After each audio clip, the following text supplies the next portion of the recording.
What's going on, everybody? This is Greg Fowler coming at you live with another episode of Real Estate Titans. I'm super excited for this one. We got our very special guest and feature titan for today, Andrew Clinkscale. Andrew, thanks so much for taking the time. Honored to have you on the show. Greg, no, I appreciate it. As soon as you reached out, I knew this was something I wanted to do. So thank you for asking. Happy to be here. Yeah, no, love it. And I can't wait to just dive into the data. I want to give everybody, if you're a first timer to the show, I mean, this is really about understanding and learning from the best of the best in the business, from realtors, lenders, builders, developers, residential or commercial, really gathering insight, inspiration, what really drives and motivates these top producers above and beyond everybody else. And again, what I'd like to consider a real estate titan. So let's just jump in, Andrew. I mean, there's so many levels that I want to just tackle, but I guess let's just start with the first question is telling everybody a little bit about yourself. Oh, wow. Well, I've lived a lot of life. So, born in Nuremberg, Germany, Army brat. So German was my first language. Moved to the States.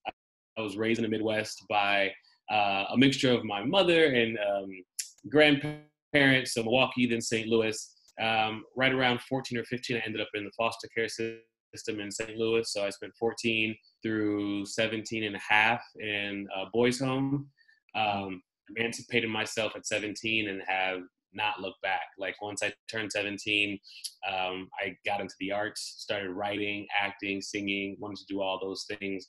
Ended up moving to New York, got into school in New York, found a big job in LA, came to LA, was doing really well. Then the bottom kind of fell out of acting. So I was like, oh my God, what do I do in order to stay indoors and continue to eat? So I started playing poker.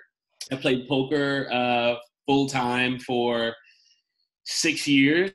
And then one day at the poker table, this older gentleman said, he asked me whether I had any experience in sales. And I told him, well, no, just been acting and stuff like that. He said, you should really get into real estate.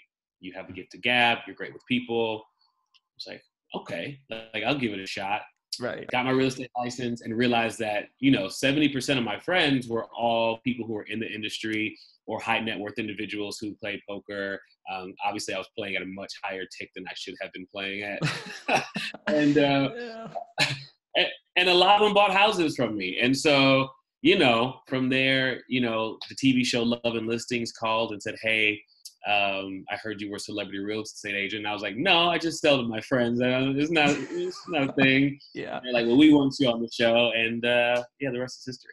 Yeah, I mean, Andrew, that's crazy all the way through. I mean, from the beginning of your life, transitioning and going through different phases and stages. I mean, that's incredible. Yeah. And I think that speaks a lot of volumes to a lot of other professionals, whether they're new or seasoned, that it's not one of those things that you just think about from the very young age. I'm going to be a real estate professional someday. I mean, it's in transition and going through, right? I mean. Well, yeah. Well, some people, like if you watch the show, there are two individuals on our show who knew at 18, right out of high school, that's what they wanted to do. And I think they're super fortunate. I was not so fortunate. I wanted to do everything. Okay. and so there are different paths to getting there. But I think once you find it and you realize that it's not the easier path, I think a lot of people get into real estate because they think it's easier. You don't have to go to a 4-year school. Mm-hmm. You kind of can set your own hours, things like that. And those people either have to learn the hard way that it's not, or they end up kind of burning out. But I think if you get into it for the right reasons, whether you're 18 or 38, like you'll be successful. I love that. And that's huge advice right off the bat. I think that a lot of people are intrigued to, and you had mentioned VH1 and the show specifically. So, I mean, I want to dive a little bit into that. No trade secrets or anything, but what was that process like at the very beginning, and how has it changed your career or your life in a positive or maybe even a negative so far? Sure.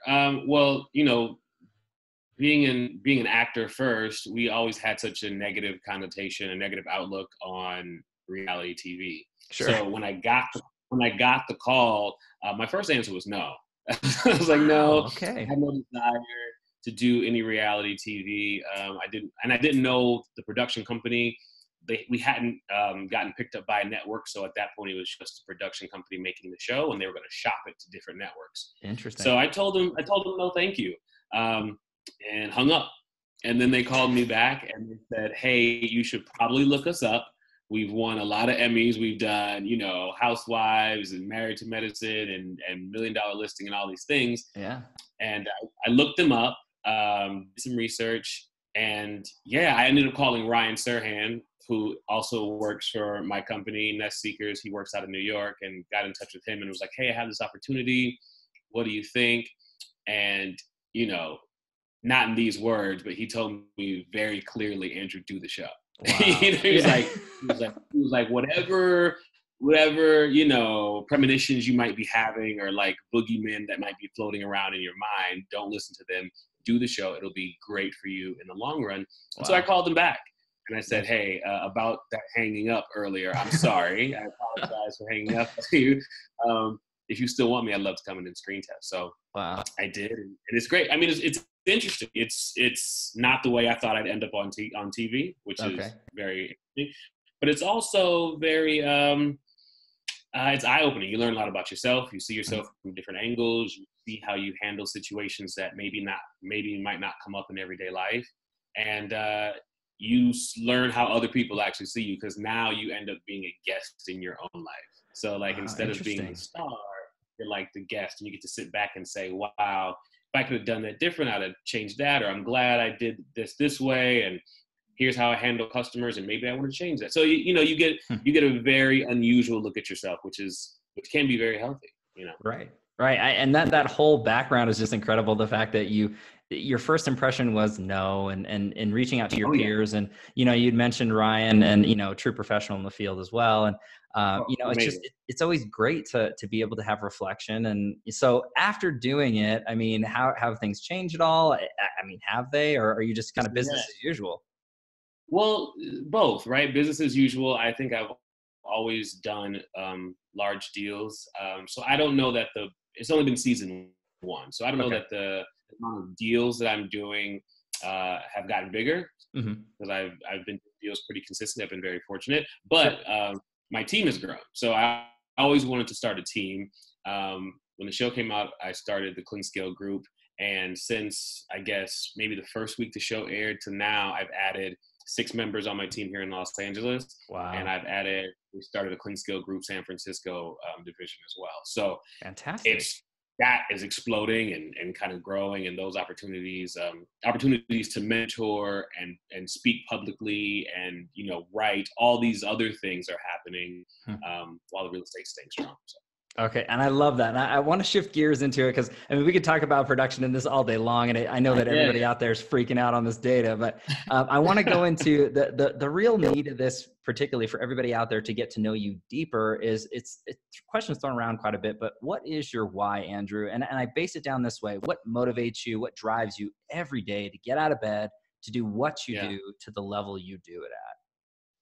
Yeah, I think it's fear. Right? Like I think it's fear. I think it's I've been homeless more than once. I've been I've gotten arrested. I've been at the lowest of lows, and I know how that feels, and it's the thought of going back is very scary. Especially now that I have a wife, we're trying to start a family. So now it's not just me, she's attached herself to me, you know what I mean? And so making sure that we're always okay is, there's no better reason than that. And then you can drill down to the meta. I think a lot of my past foster care, being homeless, things like that it's given me a different appreciation for home. Wow. The concept, the construct of home. Yeah. So I really enjoy putting people in their first house. I really enjoy helping people find that home, maybe if they didn't think they could afford one, or maybe if they thought they would never own one, or if they knew they would always own one, but they wanted to kind of upgrade. And I love the idea of ushering someone into a place that they can now call home, because I spent most of my life without that. Right. I'm just now starting to get that kind of nailed down in an immovable space in my life. Okay. And so, being a catalyst to that for other people is just, you can't beat it. And I love those answers and responses. I know everybody's really resonating with that, because it's, first of all, you're talking about, your past and really moving forward and never feeling certain pains or struggles that are going on. So that is powerful motivation, but really talking about your Right. family and your future Yeah. family. But then Yeah. bigger than ourselves is your clients. And that's Sure. so much driving force and passion. And you can feel it and see it with this energy already. So, I mean, this is great. No wonder why you're doing what you're doing, my friend. This is great stuff. I love those particular lead-ins, and to dive a little deeper, I want to go into the business portion of this. And a lot of the viewers of this particular series and show, they want to know what the Titans are doing or have done to grow and scale their business. So this question comes down to, if you could look back at your career thus far and pick or choose one or two things that you added to your business that took it from one spot to the next, what's that look like Mhm. for you? I think I always try to make sure, and I think this kind of encompasses the whole thing.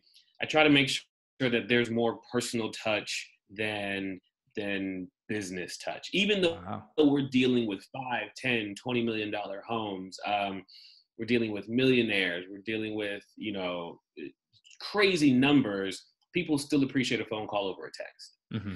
Like it's the minutia. People really, appreciate it. Hey, good morning, how's it going? Before we start talking business. So instead of being like, hey, where's the paperwork? I needed your proof of funds 2 weeks ago. It's like, hey, hope your vacation has been amazing. Hope you're back safe. Hope the family's happy. Hmm. Where's the proof of funds? And I think it's the personal connection that I try to establish, that kind of puts me one step above, because that is my skill set. My skill set is not in Excel. Like I don't know how to work Excel very well, right? My skill set is not,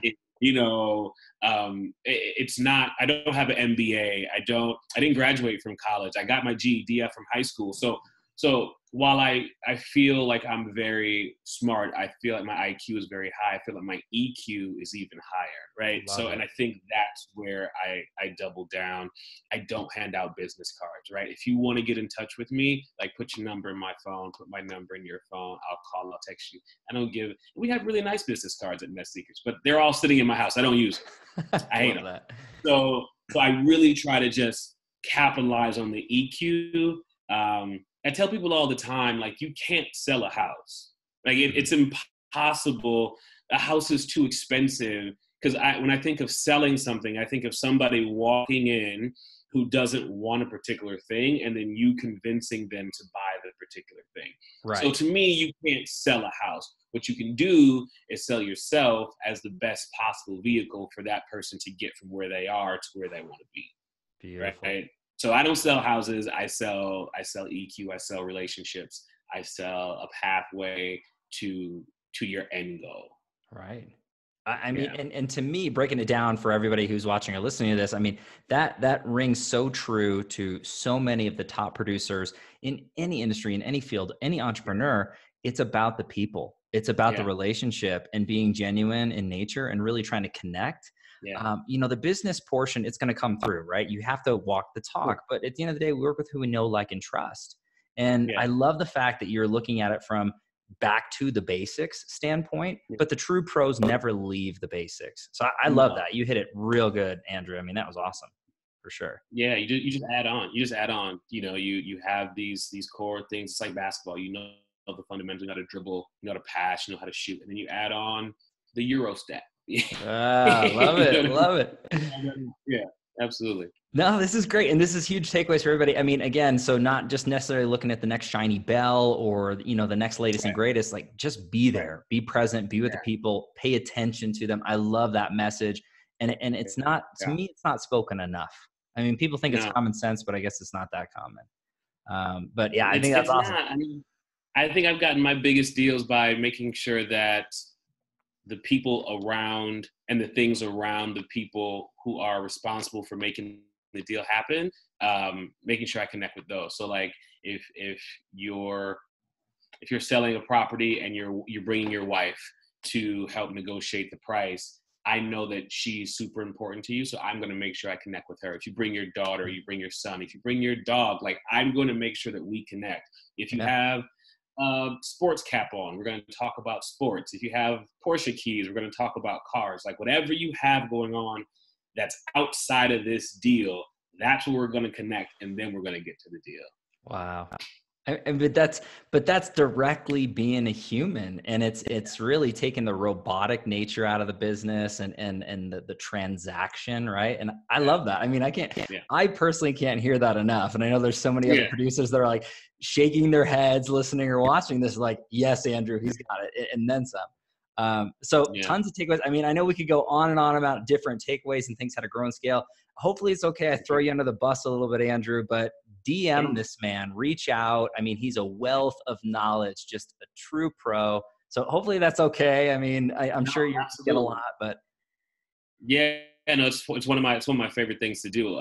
50%, 60% of my team are all brand new agents, and I do that on purpose because when I was a brand new agent, I wanted and needed mentorship and didn't have it. So I like doing that. So you're all good.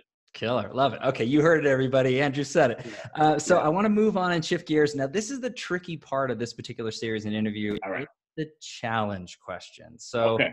I always lead into it with the Titans this way, that we all have challenges in our lives. No one's exempt, right? Whether it's in the past, So, now we're dealing with challenges, or in the future. We all have struggle, whether it's personal or professional challenges that we deal with. But I'm a firm believer it's not so much what happens, but how we respond, what we learn from, and I guess what we can share, because we're all people. We all have these things that we deal with. So right. Andrew, whatever you're comfortable sharing, whether it's a personal challenge or a business challenge or whatever that you overcame, that you became stronger because of it, what's that look like for you? Yeah, I think there's always something, but I think when I think back on my life, I think the biggest things have been homelessness. I think they've been, kind of the foster care upbringing. But while I was going through it, they didn't feel like challenges because a challenge can be lost, Mhm. right? Like you can lose a challenge, but in my eyes, like losing was not an option. Like I couldn't Okay. stay in that place, right? So they didn't feel like challenges. They felt like, boom, I hit a wall. Now I need to figure out how to bounce off the wall and get to where I want to be. But looking back, I can see like, well, damn, you were sleeping in your car in Malibu. You should. that Wow. was that was tough, right? But when I was sleeping in my car in Malibu, I was like, oh, this won't be for long. Like I'm gonna figure this shit out. Excuse me, I'm figuring this stuff out, and You're I'm like good. gonna get okay, great, and I'm You're gonna totally get good. to where I want to be. And so I think that's super tough. I think adding somebody that you love to the mix changed my life in the way that I wasn't expecting. I expected to gain a wife and gain a partner and gain, some strength. I did, but I Sure. never expected that fear to be intensified. Like the fear I spoke about earlier about failing. Before it was just me. Like if I need to eat a couple noodles Mm. and like a hot dog and like a 7-Eleven slice of pizza and get through the week on $20, like I can do it. Right. Right. But I don't want to put her through it. So that was Wow. a very like the night before the wedding, that was like my like, oh snap moment. I was like, you know what I do for a living? You know these checks are not promised, right? like, Right. Right. and so she's a trooper, man. She's great. Mhm. So those are probably the biggest challenges I have. Mhm. Maybe I can also throw in figuring out how to couple all my different passions. Because while I love real estate, Mhm. I really have a passion for the arts. I toured with Jill Scott. I have an NAACP Image Award. I won a Tony Award on Broadway. Like I've done a Wow. lot of the arts, and I'll never stop loving the arts. So kind of explaining to people that I can do both and that I can be both, and Hmm. it doesn't kind of diminish one or the other. That's always interesting. I love that though, because you're talking about balance of life and passion, and we can have multiple passions in our lives. And I don't think it deteriorates one thing over the next. I think it makes us more diverse. I think it makes us more of dynamic individuals instead of just so one dimensional, right? And that's a recent kind of realization. I think previously it wasn't that way. I think this is like the era of like Donald Glover and Childish Gambino, where he can Mhm. be an actor, a rapper, a director, a writer. He can be all these things. Right. People accept it, but 10 years ago, it was like, no, if you're an actor, you act. Like that's what you do. If you're a Hmm. businessman, you do business. That's what you do. If I catch you in the park like playing your guitar, then I'm gonna think you don't know what you're talking about on Monday. And it's like, Wow. what? So I'm glad we're not there anymore, but some people still have that kind of old school way of Wow. viewing things. I think it's sad. It's that stay in your lane sort of mentality. And a lot of the entrepreneurs and business professionals that I've been blessed in my life to just have experience with, they say, forget that stay in your own lane sort of scenario with everybody else. Is build your own, right? Just build Oh, your sure. own and do what Yeah. you want to do, right? Yeah, and I mean, and that aspect even throws over into being like African American and being in a business where most of the people who are selling multi-million-dollar homes in Beverly Hills are white men. Sure. And so when you see somebody of color, when you see a woman and you see them thriving in these lanes, like it's not all, everybody's not always good with it. So you have to be not only on your game, but you have to understand that everybody's not going to love it and support it. And you have to keep on trucking whether or not people are like on your team or not on your team. And that I've always been able to do. But it's been interesting because I look around to see who else is in this business who looks like me, and they're all on my show. Like they're all on my TV show. Like that's it. Like, that's it. It's pretty like awesome. 5 or 6 more rolling around. But no, that's why the show is great. That's why the show is amazing. So. I mean, I think that you hit such a beautiful note is light attracts light. And I think like-minded individuals and true professionals, they surround themselves with great people too. And that's what's so beautiful. And, you know, haters are always going to hate. There's always going to be naysayers and negative people. Leave them alone. Let them hang out together, right? I mean, that's just life. So you do what you can. Yeah, on their own. Yeah, that's it, Andrew. You hit it right on the head, man. But seriously, though, thank you so much for sharing that. It's not easy to air your stuff out in front of everybody, but I mean, it really, really just shows that we're all people. And, you know, no matter what happens, to me, what's really inspiring from you and your story, I mean, amongst so many things, Andrew, is your mindset. You just keep positive, you keep moving forward, and your work ethic and drive and just pushing it to another level. And again, it's just, in my opinion, so many reasons why you're on the show, and other ventures that you've accomplished, and so many different things that we probably haven't even listed yet. But yeah, it's just amazing, man. It's an honor. But I want to move on to the next particular portion. I'll go to a softer question here. This ends up being one of my favorites. It's the travel back in time. So if you could travel back in time, and this is any age range, any time frame of your life, and give your younger self a piece of advice or two. Anything you want to say, whether it's personal, professional, even if it's funny, what would you say to young Andrew? I would tell him there's no such thing as late. Like there's no time limit. And I don't mean like to an appointment. I mean in your life stage, right? So where you are in life, you're not late. That was something I struggled with a lot. And then I would also tell him that no matter what it looks like here, it's going to be okay. Please don't confuse circumstances with truth. Okay. Right. So your circumstances may look like I'm homeless, I sleep in my car, or whatever.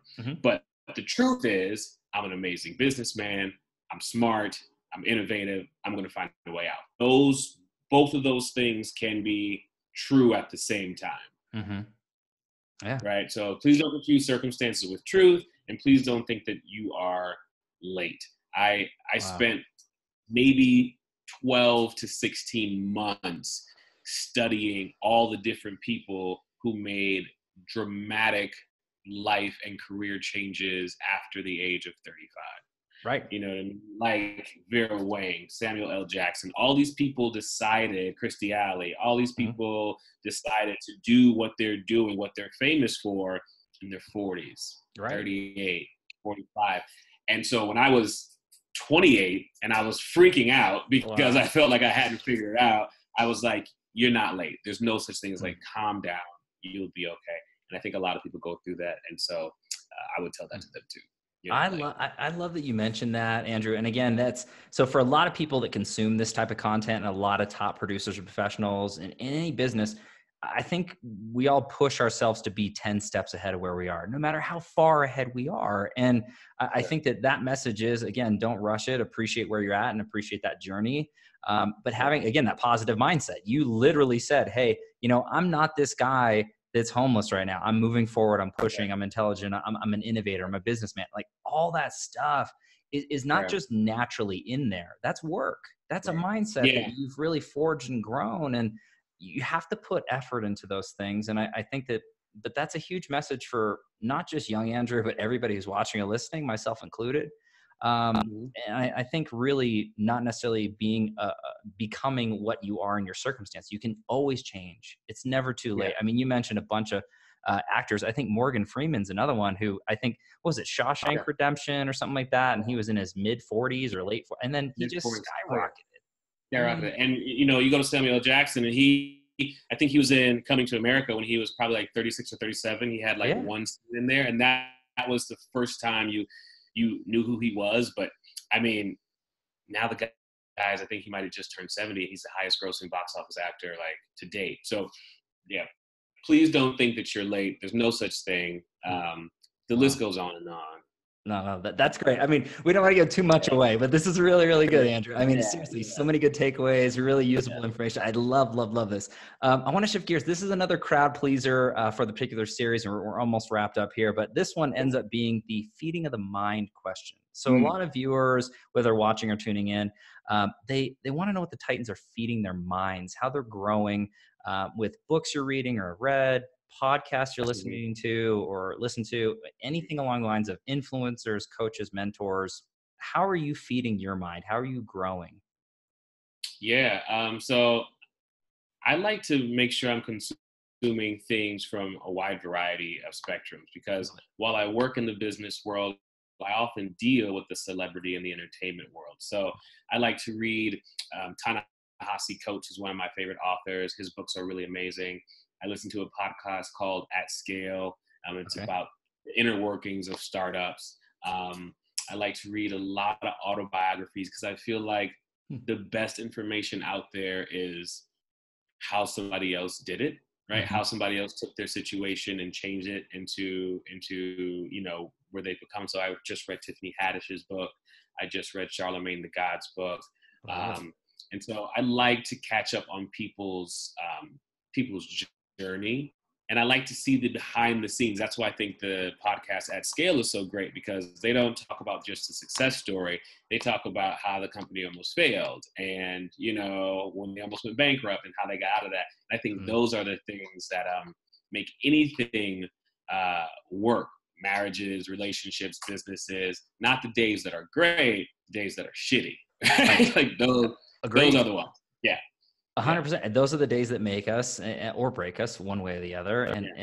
But I love the diversity of your knowledge and your basis from audio to, looking at it from a book in that form or fashion from so many different perspectives. And I think that makes us more well-rounded. Obviously you're eat, sleeping and breathing real estate, and your markets and that end, but I think there's more to it. Again, and I think that's a big takeaway for everybody out there who's consuming information and following. But I do want to mention a few things in here, Andrew, for the audience out there. So I know there's some big news coming into 2020 with a book and a tour. Would you mind just sharing a little bit on that? So I started writing. I wrote a book of poetry years ago because I was a spoken word artist, and we did it on Broadway. We did it on television. And so I'm re-releasing that book, and I'm adding in bits of autobiography stories in between the chapters. And so we're going to take that on the road while also doing a public speaking tour. So I want to give, young people motivation, old people motivation, people who have dreams. I want to just have conversations like this where I can share a little bit of what I know and maybe even learn some things from what you guys know. And also give you something to take home with you. So I'll have the book. We have a couple cities lined up, but until we get it locked in, I can't really say, but I'll post it all on my Instagram page as soon as it's done. And I'm also going to be doing a talk show. So I do a show on my Instagram.